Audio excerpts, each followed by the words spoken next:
بسم اللہ الرحمن الرحیم۔ السلام علیکم۔ اس ویڈیو میں حضرت نوح علیہ السلام کا ذکر کیا جائے گا۔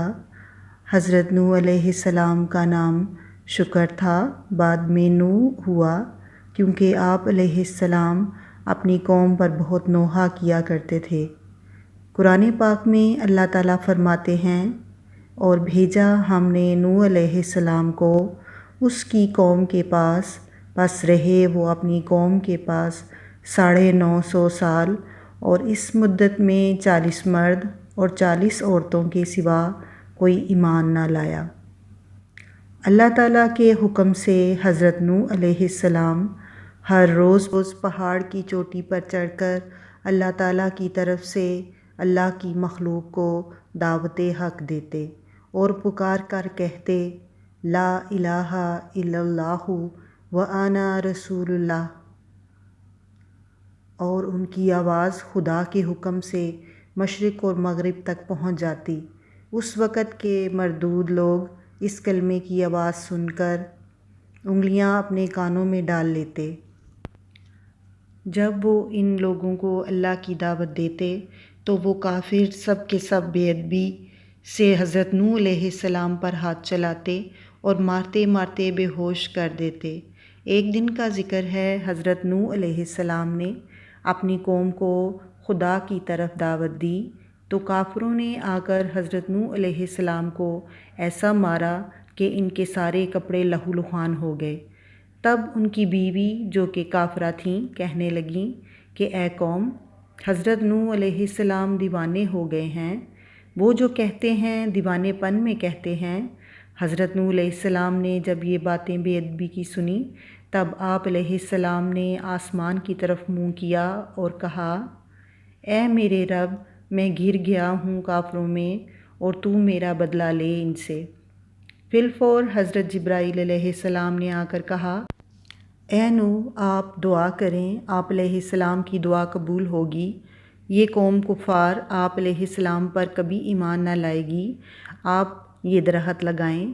حضرت جبرائیل وہ شاخ جنت سے لائے تھے۔ آپ علیہ السلام نے وہ شاخ زمین میں لگائی۔ جب 40 برس گزرے وہ درخت اس قدر بڑا ہوا کہ 600 گز لمبا اور 400 گز موٹا چوڑا ہو گیا۔ تب حضرت جبرائیل علیہ السلام تشریف لائے اور فرمایا کہ اے نوح علیہ السلام، اس درخت سے کشتی بنانا۔ آپ علیہ السلام نے کہا، کس طرح بناؤں؟ مجھ کو تو کشتی بنانا نہیں آتی۔ حضرت جبرائیل علیہ السلام نے ان سے کہا، آپ علیہ السلام اس درخت کو کاٹ کر تختے بنائیں، میں آپ علیہ السلام کو بتاؤں گا۔ حضرت نوح نے بموجب تعلیم حضرت جبرائیل علیہ السلام درخت کے تختے بنائے۔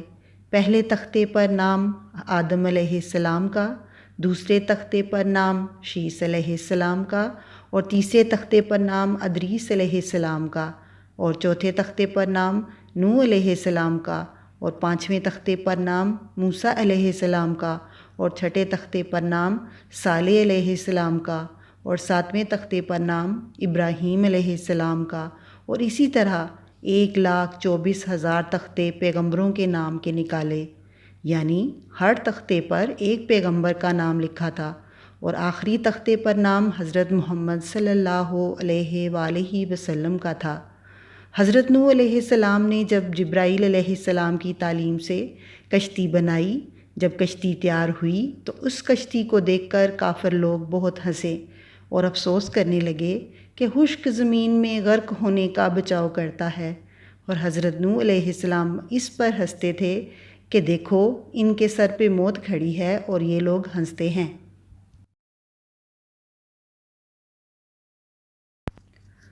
غرض کشتی تیار ہو گئی اور اس میں 4 تختے کم ہوئے۔ حضرت نوح علیہ السلام نے حضرت جبرائیل علیہ السلام سے کہا کہ حضرت محمد صلی اللہ علیہ وآلہ وسلم خاتم الانبیاء ہیں، ان کے بعد اور کوئی نبی نہ آئے گا، تو یہ 4 تختے کن کے نام سے ہوں گے؟ حضرت جبرائیل علیہ السلام نے کہا، یہ 4 تختے ان کے 4 دوستوں کے نام سے لگانے چاہئیں، تو پھر کشتی آپ علیہ السلام کی اللہ تعالیٰ کے فضل و کرم سے محفوظ رہے گی اور نجات پائے گی۔ اس کے بعد حضرت جبرائیل علیہ السلام نے فرمایا، اے نوح، بیت المعمور کی زیارت کر لیں، اللہ تعالیٰ اس کو اٹھا لے گا۔ جب وہ زیارت کر کے آئے تب اس کو فرشتوں نے آسمان چہارم پر اٹھا لیا۔ اس کے بعد آپ علیہ السلام کشتی کا نظام کرنے لگے۔ اس میں 7 طبقے تھے۔ اول طبقے میں تابوت آدم علیہ السلام، اور دوسرے میں حضرت نوح علیہ السلام مومنوں کے ساتھ تھے، اور تیسرے طبقے میں پرندے، اور چوتھے طبقے میں درندے، اور 5ویں طبقے میں چرندے، اور چھٹے طبقے میں ہر جنس کی چیزیں، اور 7ویں طبقے میں میوے رکھے تھے۔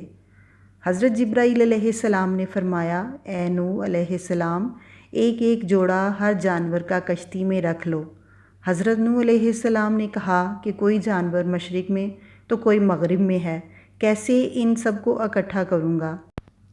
بس خدا کے حکم سے جس کی نسل رہنی مقدر تھی، اس جانور کا جوڑا کشتی میں رکھ لیا، اور گھر والوں میں سے جس پر بات پڑ چکی تھی، یعنی بیٹا اور اس کی ماں، ڈوبی، اور صرف 3 بیٹے بچے جن کی اولاد ساری ہلکت ہے۔ ان کے نام سام، حام، یافس، سب کے سب کشتی میں سوار تھے، اور جو ایک بیٹا ان کا ڈوبا وہ کنعان تھا، جو مارے غرور کے جدا ہو کر پہاڑ پر چڑھ گیا اور کہا، میں ہرگز تیری کشتی میں سوار نہ ہوں گا۔ ہر چند حضرت نے اس کو پکارا کہ اے کنعان، تو بے کشتی ہلاک ہو جائے گا، ہمارے ساتھ کشتی میں بیٹھ جا۔ حضرت نوح علیہ السلام نے کہا، کوئی بچانے والا نہیں آج کے دن اللہ تعالیٰ کے حکم کے سوا مگر جس پر وہ رحم کرے، اور فرمایا، اے بیٹے، آج کوئی باقی نہ رہے گا عذاب الہی سے، سب غرق ہو جائیں گے مگر وہ شخص کہ خدا ان پر رحم کرے اور وہ مومن ہو۔ ماہ رجب کی 2 تاریخ تھی جب پانی ابلنا شروع ہوا۔ آسمان سے گرم پانی برسا اور زمین سے سرد ابلا، یہاں تک کہ پہاڑوں کے اوپر 40 گز پانی بلند ہوا تھا، اور جس پہاڑ پر حضرت نوح علیہ السلام کا بیٹا تھا اس پر بھی پانی جا پہنچا۔ یہ کیفیت دیکھ کر حضرت نوح علیہ السلام کو شفقت پدری دل میں اود کر آئی کہ وہ کچھ دیر میں مارا جائے گا۔ تب آپ علیہ السلام نے اپنا منہ آسمان کی طرف کیا اور اللہ تعالیٰ کے حضور میں درخواست کی، اے میرے رب، تو نے وعدہ کیا تھا میرے ساتھ کہ تمہارے اہل بیت کو ہلاک اور غرق نہ کروں گا، اب میرا بیٹا کنعان مارا جاتا ہے۔ اللہ تعالیٰ نے فرمایا، اے نوح علیہ السلام، وہ تیرے گھر والوں میں سے نہیں ہے، اور اس کا کام بالکل ناکارہ ہے، اور ایمان بھی اس کا تمہارے ایمان کے موافق نہیں ہے۔ بس کچھ دیر میں ایک موج پانی کی آئی اور اس نے کنعان کو پانی میں غرق کر دیا۔ کشتی پانی پر رواں تھی، بول و براز سے آدمیوں کے کشتی بہت غلیظ ہو گئی۔ حضرت نوح علیہ السلام نے الہام الہی سے ہاتھی کی پیشانی پر ہاتھ پھیرا۔ قدرت الہی سے 2 خوف اس کی ناک سے پیدا ہوئے، اور انہوں نے سب غلاظت کشتی کی صاف کی، اور ابلیس ملعون نے خنزیر کی پیشانی پر ہاتھ پھیرا تو اس کی ناک سے 2 چوہے پیدا ہوئے۔ حضرت نوح علیہ السلام نے کہا، اے شیطان، تجھے اس کشتی پر کون لایا؟ شیطان ملعون بولا، جس وقت آپ علیہ السلام نے خنزیر کو ملعون کہا، اور میں جانتا تھا کہ آپ علیہ السلام مجھے ملعون کہیں گے، لہٰذا میں خنزیر کے ذریعے کشتی میں آیا ہوں۔ چنانچہ چوہے جب کشتی میں سوراخ کرنے لگے تب حضرت نوح علیہ السلام نے خدا کی درگاہ میں فریاد کی۔ حضرت جبرائیل علیہ السلام نے آ کر حضرت نوح علیہ السلام سے کہا کہ آپ علیہ السلام شیر کی پیشانی پر ہاتھ پھیریں۔ تب حضرت نوح علیہ السلام نے شیر کی پیشانی پر اپنا ہاتھ پھیرا تو 2 بلیاں اس کی ناک سے پیدا ہوئیں، اور ان بلیوں نے سب چوہے کشتی کے کھا لیے، اور اسی دن سے بلی چوہے کی دشمن بنی۔ حضرت نوح علیہ السلام رجب کی 2 تاریخ سے عشرہ محرم الحرام تک تقریباً 6 ماہ 8 دن کشتی پر ہی رہے۔ اس کے بعد جناب باری سے ندا آئی اور اللہ تعالیٰ کی طرف سے حکم ہوا، اے زمین نگل جا اپنا پانی، اور اے آسمان تھم جا اور سکھا دے پانی، اور ہو چکا کام، اور کشتی ٹھہری جودی پہاڑ پر، اور حکم ہوا کہ دور رہو قوم سے جو بے انصاف ہے۔ پھر جب بارش موقوف ہوئی اور زمین خشک ہو گئی، اور اتنی خشک ہو گئی کہ ایک قطرہ پانی کا زمین پر نہ رہا، حضرت نوح علیہ السلام نے کسی پرندے کو زمین پر بھیجا تاکہ وہ خبر لائے کہ زمین پر کس قدر پانی ہے۔ وہ پرندہ جو حضرت نوح علیہ السلام نے بھیجا تھا وہ زمین پر جا کر دانہ چگنے میں مشغول ہو گیا اور پھر وہ واپس نہ آیا۔ اس سبب سے اللہ تعالیٰ نے اسے اڑنے سے معذور کر دیا۔ پھر کبوتر کو بھیجا، وہ زمین پر جا بیٹھا اور کچھ سرخی زمین کی اپنے پاؤں پر لے آیا۔ تب آپ علیہ السلام نے کبوتر کے حال پر دعا فرمائی کہ پوری مخلوق اس کو پیار کی نگاہ سے دیکھے۔ حضرت نوح علیہ السلام نے کشتی سے باہر نکل کر ایک جانور کو بھیجا، وہ زمین پر گیا اور وہ بسبب پانی نہ ہونے کے ٹھہر نہ سکا، پھر واپس آیا۔ تب حضرت نوح علیہ السلام نے ان کے لیے دعا فرمائی اور اپنی تمام قوم کو کشتی پر سے اتار لیا۔ اس وقت حکم اللہ تعالیٰ کا ہوا کہ اے نوح علیہ السلام، جتنے تخم اور جڑیں ہیں یہ سب زمین پر بو دیں۔ ایک روز حضرت نوح علیہ السلام نے ابلیس سے پوچھا، کون سا فعل ہے جس کے کرنے سے اولاد آدم دوزخ میں جائے گی؟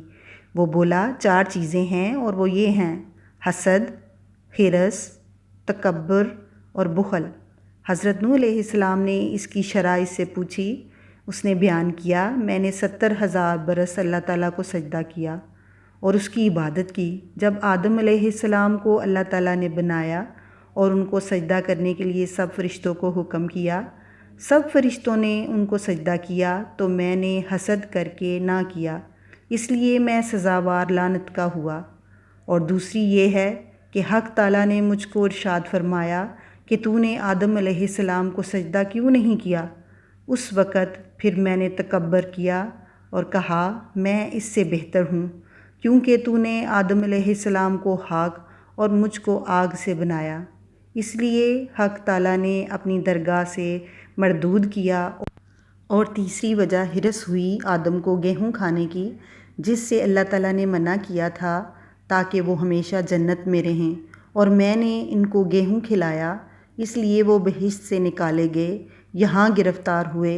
اور چوتھا بخل ہے کہ خدا تعالیٰ نے بخیلوں پر جنت کو حرام کر دیا ہے اور وہ ہرگز جنت میں نہ جائیں گے۔ ابلیس جب یہ ماجرا حضرت نوح علیہ السلام کو سنا کر چلا گیا، اس کے بعد آپ علیہ السلام کو حکم ہوا، اے نوح علیہ السلام، کشتی کی لکڑی سے آپ علیہ السلام ایک مسجد بنائیں۔ تب انہوں نے جودی پہاڑ پر ایک مسجد بنائی اور وہاں بستی بن گئی، اور نام اس بستی کا سمانین رکھا، جس کے معنی 80 آدمی ہیں، جو حضرت نوح علیہ السلام کے ساتھ وہاں رہتے تھے۔ اور اس کے چند روز بعد حضرت نوح علیہ السلام نے وفات پائی۔ پھر اولاد ان کی سام، حام اور یافس باقی رہی۔ چنانچہ یہ پوری نسل انسانی ان تینوں کی نسل سے ہے۔ اہل عرب و عجم سام کی اولاد ہیں، اہل حبشہ حام کی اولاد سے ہیں، اہل ترکستان یافس کی اولاد ہیں۔ اور مروی ہے کہ حضرت نوح علیہ السلام کی عمر 1400 برس تھی۔ ایک دوسری روایت ہے کہ 1020 برس تھی، اور تیسری روایت ہے کہ 1000 برس تھی۔ ایک روایت میں ہے کہ 950 برس کی تھی۔